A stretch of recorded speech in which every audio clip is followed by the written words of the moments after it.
అందరికీ నమస్కారం. ఈరోజు మన శివశక్తి కార్యాలయానికి ఒక అతిథి వచ్చారు, పాస్టర్ రవీంద్రనాథ్ గారు. గతంలో రవీంద్రనాథ్ గారు ఎక్స్ క్రిస్టియన్ ప్రవీణ్తో ఒక డిబేట్ చేశారు. అందులో మాట్లాడినటువంటి కొన్ని అంశాలని తీసుకొని ఇప్పుడు మనం చర్చ పెట్టబోతూ ఉన్నాం. గోపి గారు ఈ చర్చ జరిగితే బాగుంటుంది అని చెప్పి వారు ప్రతిపాదన తీసుకొచ్చారు. పాస్టర్ గారు చేసినటువంటి ఆ డిబేట్ చూసిన తర్వాత నాకు కూడా కొన్ని అభ్యంతరకరంగా, కొన్ని అసమంజసంగా, అవాస్తవాలుగా అనిపించాయి. సరే, ఆ అంశాలని మనం తీసుకుని చర్చకి పెడితే బాగుంటుంది అని అనుకున్నాం. కాబట్టి ఒక పరస్పర అవగాహనతో ఆ డిబేట్లో ఉన్నటువంటి కొన్ని క్లిప్స్, వారు మాట్లాడినటువంటి కొన్ని క్లిప్స్ ప్లే చేస్తాం ఇప్పుడు 1 by 1. వాటి మీద ఒక్కొక్క అంశం వారీగా చర్చ అనేది ఉంటుంది. ఈ యొక్క డిబేట్కి ఆహ్వానించినటువంటి కరుణాకర్ గారికి, అలాగే మీడియేటర్గా ఉన్నటువంటి గోపి సనాతన గారికి, అలాగే ఈ యొక్క కార్యక్రమాన్ని వీక్షిస్తున్న ప్రియులందరికీ కూడా మీ అందరికీ వందనాలు తెలియజేసుకుంటున్నాను. ఈ యొక్క డిబేట్ని ప్రారంభిద్దాం. ముందుగా మీకు మా కార్యాలయానికి స్వాగతం. మొదటిసారిగా వచ్చారు. Thank you. మీ యొక్క రిసీవింగ్ కూడా చాలా చక్కగా మీరు రిసీవ్ చేసుకున్నారు. మీకు ప్రత్యేక వందనాలు. స్పష్టంగా అంటే ఈ చర్చా విధానం ఏమర్థం అవుతుందంటే, మీరు ప్రతిపాదకులు. అంటే మీరు ఆల్రెడీ కొన్ని విషయాలు మాట్లాడడం జరిగింది, కొన్ని స్టేట్మెంట్స్ ఇచ్చారు. మీరు ప్రతిపాదకులు, నేను పృచ్ఛకుణ్ణి అని అనుకోండి, అంటే ప్రశ్నిస్తున్నాను. ప్రశ్నించే క్రమంలో నా వాదన కూడా వినిపించడం జరుగుతుంది. మొదటి అంశం తీసుకుందాం ఒకసారి. కంపేరింగ్ టు సాంస్క్రిట్, పాస్టర్లు ఉపయోగించే లాంగ్వేజ్ అత్యంత ఈజీగా ఉంటుంది. మీరు వినండి జాగ్రత్తగా. సాంస్క్రిట్ మీద నాకు కొంతవరకు పట్టు ఉంది. నేను సాంస్క్రిట్ కొంచెం పట్టించి చదవగలుగుతాను. శ్లోకాలన్నీ కూడా దాదాపుగా కొన్ని బట్టి పట్టగలిగాం. ఇలాంటి నేను ఒక మాట చెప్పిన, కొన్ని కొత్త శ్లోకాలు వినినప్పుడు నాకే చాలా కొత్తగా అనిపిస్తుంటది. నేను రామాయణం కంప్లీట్ చేశాను, భారతం కంప్లీట్ చేశాను, కొన్ని పురాణాలు కంప్లీట్ చేశాను. ఇవన్నీ చదివిన నాకే ఇప్పటికీ కూడా ఎవరన్నా పౌరోహిత్యం చెప్పే వ్యక్తి దగ్గరికి వెళితే ఆ వ్యక్తి చదివే మంత్రాలు చాలా విచిత్రంగా ఉంటాయి. ఎంత విచిత్రంగా ఉంటాయంటే దాన్ని రికార్డింగ్ చేసుకుని పట్టి విని దాన్ని డీకోడ్ చేసుకోవాల్సినటువంటి పరిస్థితి, లేదా ఆ యొక్క ఆరిజిన్ ఎక్కడుంది, ఏ బుక్ లో నుంచి చెప్పాడు వెతుక్కుని దాని అర్థం తెలుసుకోవాలంటే చాలా కష్టంగా ఉంటుంది. కానీ ఈ ఓపెన్ యువర్ తెలుగు బైబిల్ ఎంత స్పష్టమైన భాష ఉంటుందంటే, తెలుగు బైబిల్లో చాలా చక్కగా ఇంగ్లీష్ మీడియం చదువుకున్న వాడికి కూడా తెలుగు అర్థమయ్యే విధంగా ఉంటుంది. పాస్టర్లు మాట్లాడే భాష చాలా విచిత్రంగా ఉంటుంది, అర్థం కాకుండా ఉంటుంది అని చెప్పి ప్రవీణ్ అదే బుక్లో రాసినట్టున్నాడు. అంటే తెలుగు బైబిల్లో కూడా అర్థం కాని భాష ఉంటుందని ఆయన చెప్పినట్టున్నాడు. బైబిల్లో ఉన్నటువంటి తెలుగు కంటే మీ సంస్కృతం చాలా కాంప్లికేటెడ్గా ఉంటుంది అనేది మీరు చెప్పారు, అవునా? అయితే ఇక్కడ నా ప్రశ్న ఏంటంటే, మీరు సంస్కృతం గురించి ప్రస్తావన చేశారు. అప్పుడు మీరు దేంతో కంపేర్ చేయాలి? హెబ్రూతో కంపేర్ చేయాలి, ఎందుకంటే మూల భాష కదా. ఇప్పుడు మీరు తెలుగు బైబిల్ గురించి మాట్లాడుతున్నప్పుడు సంస్కృతానికి తెలుగు అనువాదం ఉంది. ఇప్పుడు శ్రీమద్ భగవద్గీత ఉంది, సంస్కృత మూల శ్లోకాలకి తెలుగు అనువాదం ఉంటుంది. ఇప్పుడు ఈ తెలుగు అనువాదం, భగవద్గీతకు ఉన్నటువంటి తెలుగు అనువాదానికి, అలాగే హెబ్రూ బైబిల్కి తెలుగు అనువాదం, ఈ రెండింటినీ కంపేర్ చేయాలి. మీరేం చేశారంటే బైబిల్ తెలుగు అనువాదం, సంస్కృతం కంపేర్ చేశారు, అవునా? అది ఎట్లా చేశారు అంటే ఆయన బుక్లో ఏమని స్పష్టంగా రాశాడంటే, నేను ఇప్పుడు బుక్ తీసుకురాలేదు, పాస్టర్ల వాడే భాష చాలా కష్టంగా ఉంటుంది అన్నప్పుడు, నేను ఓన్లీ ఇక్కడ పాస్టర్ల గురించి మాత్రమే, ఆయన ఇక్కడ పాస్టర్లను ఉద్దేశించి మాట్లాడాడు కనుక, పాస్టర్లు తెలుగే కదా మాట్లాడతారు, అది అందులో పెద్ద విచిత్రమే ఉంది. మన పౌరోహిత్యం చేసే పంతులు గారి దగ్గరికి వెళ్తే ఆయన ఫుల్ సాంస్క్రిట్లోనే మంత్రాలన్నీ చదువుతూ ఉంటాడు. ఆయన మంత్రాలకి ఇది చాలా సింపుల్ అనేది నా ఉద్దేశం. అంటే ఇక్కడ చాలామందికి ఉన్నటువంటి కంప్లైంట్ ఏంటంటే, బైబిల్లో ఉన్న భాష అంత ఈజీగా అర్థం కాదు. చాలామంది మాకు కామెంట్స్ కూడా పెడుతూ ఉంటారు, మేము చదవడానికి ట్రై చేసాం, ఆ భాష మాకు అర్థం కాక వదిలేసామని చెప్పి. అది కాక చిన్న నల్ల అక్షరాలతో కూడా రాశారు. సరే, ఈ సంక్లిష్టంగా ఉంటుంది, చదవడానికి అంత ఈజీగా ఉండదు. సరే, దాన్ని ఉద్దేశించి ఆయన చెప్పాడు. అలాగే ఇప్పుడు మీరు తెలుగే కదా మాట్లాడతారు పాస్టర్లు అంటున్నారు, కానీ కొన్ని కొత్త పదాలు పాస్టర్లు కనిపెట్టారు.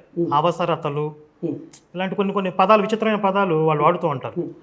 అలాగే షాబాలాబా, రెంబాబాలా, గాబాలాబాలా, ఇలా ఈ భాష మీరు ఎప్పుడైనా వాడారా? 1 minute, దీనికి నేను ఎక్స్ప్లెనేషన్ ఇస్తాను.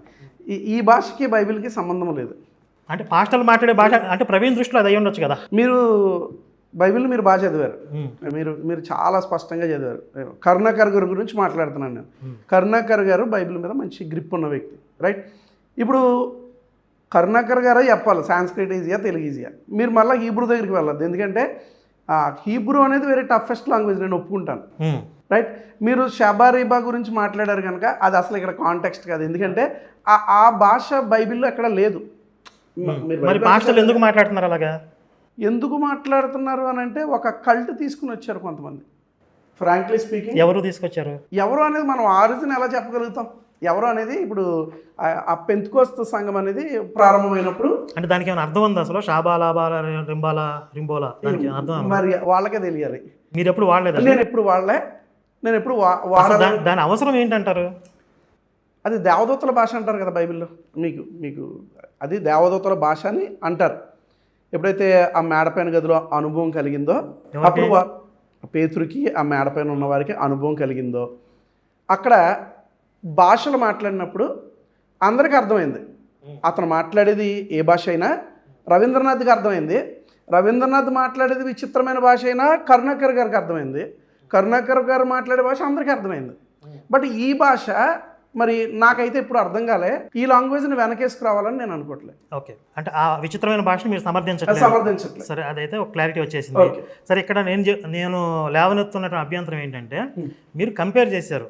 చేస్తే మీరు సంస్కృతం హెబ్రూ మూల భాషలతో కంపేర్ చేయండి, లేదా తెలుగు అనువాదం, బైబిల్ తెలుగు అనువాదం, అలాగే మన పురాణాల్లో ఉన్నట్టు తెలుగు, ఈ రెండు ఇక్కడ ఉన్నట్టు తెలుగు భాషని కంపేర్ చేయండి.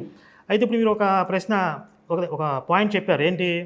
పూజారి గారు, పంతులు గారు మాట్లాడే భాష సంస్కృతంలోనే ఉంటుంది, అది అర్థం కాదు. పాస్టర్ గారు అయితే స్వచ్ఛంగా తెలుగులో మాట్లాడే అందరికి అర్థమయ్యిద్ది అని. అయితే ఇక్కడ నేను ప్రేక్షకులకి, మీతో పాటు ప్రేక్షకులకు కూడా నేను చెప్పదలుచుకున్న విషయం ఏంటంటే, ఇప్పుడు మనం డాక్టర్ గారి దగ్గరికి వెళ్ళాం అనుకోండి, డాక్టర్ గారు ఏదో మెడిసిన్ ఇస్తారు. మీరేంటంటే నాకు అర్థం కాని మెడిసిన్ ఇస్తున్నారు, నాకు ఆ మెడిసిన్ నాకు అర్థం కావట్లేదు కాబట్టి నాకు అర్థమయ్యే మెడిసిన్ ఇవ్వండి అంటే కుదరదు. అంటే ఆయన ఏ ప్రయోజనం కోసం ఒక మెడిసిన్ ఇస్తున్నారో మనకు అర్థం కాకపోయినా ఆ మెడిసినే ఇస్తారు. ఇంకా మీకు ఇంకొక ఉదాహరణ కూడా చెప్తాను. ఇప్పుడు శ్రీహరికోటలో ఒక రాకెట్ ఎగరాలి. శ్రీహరికోటలో రాకెట్ ఎగరాలంటే సైంటిస్టులు ఏం చేస్తారు? దానికి ఒక కోడింగ్ ఇస్తారు, దానికి ఒక సైంటిఫిక్ ఫార్ములాతో దాన్ని చేస్తారు. అక్కడ వాళ్ళు మాట్లాడే భాష మనకు అర్థం కానవసరంలా. ఇప్పుడు నేను ఒక భారతీయుడిని, మీరు ఇస్రో వాళ్ళు మా భారతీయ శాస్త్రవేత్తలకు సంబంధించిన మీరు మాకు అర్థమయ్యే భాషలో మాట్లాడాలి, మాకు అర్థం కాని సైన్స్లో మాట్లాడుతున్నారు అంటే రాకెట్ ఎగరదు అక్కడ. సరే, అక్కడ ఒక పాస్టర్ గారు వచ్చి పరలోకమందున్న తండ్రి ఈ ర్యాకెట్ బాగా ప్రయాణించగాక, మార్గ మధ్యంలో మరి నాయన ఏ అవరోధాలు లేకుండా పైకి వెళ్ళునుగాక, హోలీ జీసస్ అన్నాడు అనుకుని ఎగరదు. అది దాని సైంటిఫిక్ కోడింగ్ కావాలి. అంటే అక్కడ అర్థం అవ్వటం కాదు ఇంపార్టెంట్. అలాగే ఇప్పుడు మన అర్చకులు కావచ్చు, పురోహితులు కావచ్చు, వేద ఆశీర్వచనం చేస్తున్నారంటే ఆ సైంటిఫిక్ లాంగ్వేజ్ ఏదైతే మనకి సంస్కృతంలో ఋషులు ఇచ్చారో అలా ఆ శబ్దాలని పలికితేనే దాని ప్రయోజనం అనేది ఉంటుంది. మనకు అర్థం కావటం, అర్థం కాకపోవడం కాదు. ఆ శబ్దం యొక్క ప్రయోజనాన్ని ఎవరికైతే రీచ్ అవ్వాలో దాన్ని వాళ్ళు అందుకోవడమే ఇంపార్టెంట్ అక్కడ. అలాగే ఇప్పుడు మనకు వేద సాహిత్యం గురించి లేకపోతే పురాణం తెలుసుకోవడానికి, చదువుకోవడానికి మనకి తెలుగు అనువాదం ఉంది. అది నా పాయింట్ మీకు అర్థమైందా? అర్థమైంది, నాకు అర్థమైంది. అర్చకులు ఎందుకు వేదంలో ఆశీర్వచనం ఇస్తారు, వేద ఆశీర్వచనం ఇస్తారంటే దాని ప్రయోజనం నెరవేరాలి. మనకు అర్థమయ్యే భాషలో ఇప్పుడు శుభాకాంక్షలు నేను కూడా చెప్తాను, మీరు బాగుండాలి, చక్కగా మీ ప్రయాణం బాగా జరగాలి, వెళ్ళేటప్పుడు మీకు ఆరోగ్యం, నేను కూడా చెప్తాను. కానీ నా మాటలకు అంత శక్తి ఉండకపోవచ్చు, కానీ వేద శబ్దానికి ఆ శక్తి ఉంటుంది కాబట్టి వాళ్ళు ఆ భాషతోనే మాట్లాడతారు. ఇప్పుడు నాదొక ప్రశ్న ఏంటి అని అంటే, ఇప్పుడు ఆ వేద శబ్దముతో పిలిస్తేనే భగవంతుడు పలుకుతాడా? ఏ లాంగ్వేజ్లో పిలిచినా భగవంతుడు పలుకుతాడా? ఇక్కడ భగవంతుడితో మనం సంభాషిస్తున్నామా లేదా అని కాదు, వేద ఆశీర్వచనం గురించి చెప్తున్నా. భగవంతుడితో మనం ఏ భాషలో అయినా సంభాషించవచ్చు, మన బాధ చెప్పుకోవచ్చు, మన కష్టం చెప్పుకోవచ్చు, మన ఆనందాన్ని చెప్పుకోవచ్చు. కానీ అక్కడ అర్చకులు భక్తులకి ఆశీర్వచనం ఇవ్వడానికి దానికి ఒక శాస్త్రం, ఒక విధిని అక్కడ నియమించింది. ఆ విధి ప్రకారం వాళ్ళు ఆశీర్వచనం చేస్తారు. సో ఇప్పుడు ఇస్రో కోడింగ్ గురించి వచ్చినప్పుడు బ్రదర్, ఇది ఏంటంటే ఇస్రో కోడింగ్ అనేది అది రాకెట్కి సంబంధించింది, అది ఒక దేశానికి సంబంధించింది. ఇది సాంస్క్రిట్ అనేది ఒక భక్తికి సంబంధించింది.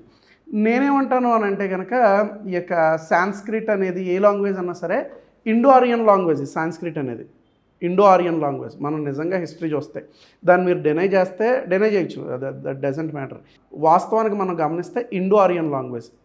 ఇండో ఆరియన్ అంటే తెలుసు కదా, ఇండియన్స్ ప్లస్ ఆరియన్స్, అక్కడి నుంచి ఈ వచ్చి ఆర్య ద్రవిడ సిద్ధాంతం తప్పు, అవసరం దీని మీద ఒక చర్చ పెడదాం. ఓకే. నన్ను ఈ పాయింట్ చెప్పేసి ఈ ఇండో ఆరియన్ లాంగ్వేజ్ సాంస్క్రిట్. ఈ సాంస్క్రిట్ మరలా తిరిగి ఎక్కడికి వెళ్తుంది, నేను ఎందుకే పాయింట్కి వస్తున్నాను, హీబ్రూలోకి వస్తుంది మళ్ళీ. వీటన్నిటికీ ఈ పర్షియన్ లాంగ్వేజ్ అనేది ఒక మీడియేటర్గా పనిచేస్తుంది. హీబ్రూ, సాంస్క్రిట్, మధ్యలో పర్షియన్ లాంగ్వేజ్. మీరు చూడండి, ఈ ఛాయ్ అనే పదం ఉందో చూసారా, ఇప్పటికీ పర్షియాలో ఛాయ్, టీ, ఇవన్నీ కూడా కొన్ని కామన్ వర్డ్స్ ఉన్నాయి. నాకు ఒక ఇరాన్ ఫ్రెండ్ ఒక ఆయన ఒకసారి మీట్ అయ్యాడు. ఇక్కడ మనకి టాపిక్ డైవర్ట్ అవుతుంది. ఇప్పుడు భాష గురించి చర్చ కాదు ఇది. మీరు ఏ విషయాన్ని ఏ విషయంతో కంపేర్ చేశారు, అక్కడ ఏ ఉద్దేశంతో మాట్లాడారు అనే దాని గురించి చర్చ. అంటే ఇక్కడ నేను చెప్పాక నేను పుచ్చుకుని మీరు మాట్లాడిన విషయం మీద నాకు అభ్యంతరం ఉన్నంత వరకు నేను ప్రశ్నిస్తున్నాను. దాని మీద మీ దగ్గర నుంచి వచ్చిన సమాధానం నాకు సంతృప్తికరంగా ఉంది అనుకోండి, సరే, నాకు ఎక్కడితో సరిపోతుంది. లేదు, అంతకు మించి ఇంకా సమాధానం వచ్చే అవకాశం లేదు అన్నా కూడా నేను అది వదిలేసి వేరే టాపిక్కి వెళ్తాను. ఎందుకంటే ఇప్పుడు మనం చర్చించాల్సిన విషయాలు చాలా ఉన్నాయి. ఇప్పుడు భాషా పరిజ్ఞానం గురించి అసలు ఏ భాషకి ఏది మూలం అనేది వేరే టాపిక్ అది. కాబట్టి కొంచెం ఫాస్ట్గా కొన్ని టాపిక్స్ కవర్ చేద్దాం. సరే, ఇప్పుడు మీరు అన్నట్లుగా సాంస్క్రిట్లో దీవిస్తేనే భక్తుడికి దీవెన వస్తుంది, సాంస్క్రిట్లో మాట్లాడితేనే దేవుడికి అర్థం అవుతుందని నేనైతే అనుకోవట్లేదు. మీరు అనుకోక్కర్లేదు, మీరు నమ్మక్కర్లేదు. ఇది హిందూ విశ్వాసం. రైట్. అట్లాగే మీరు కొబ్బరి నూనె రాస్తే రోగాలు తగ్గుతాయని మీ విశ్వాసం. కాబట్టి మీరు నమ్ముతారా లేదా అనేది కాదు, ఇక్కడ శాస్త్రం ఏం చెప్తుంది, మా హిందుత్వం ఏం చెప్తుంది అనేది నేను చెప్తున్నా. ఇక్కడ శాస్త్రం అయితే ఖచ్చితంగా సాంస్క్రిట్లోనే మంత్రాల ఉచ్చారణ అనేది వేదాల ప్రకారం, వేదాలు అనేది ఇంక వేరే అదర్ లాంగ్వేజ్లో అవైలబిలిటీ కూడా లేదు.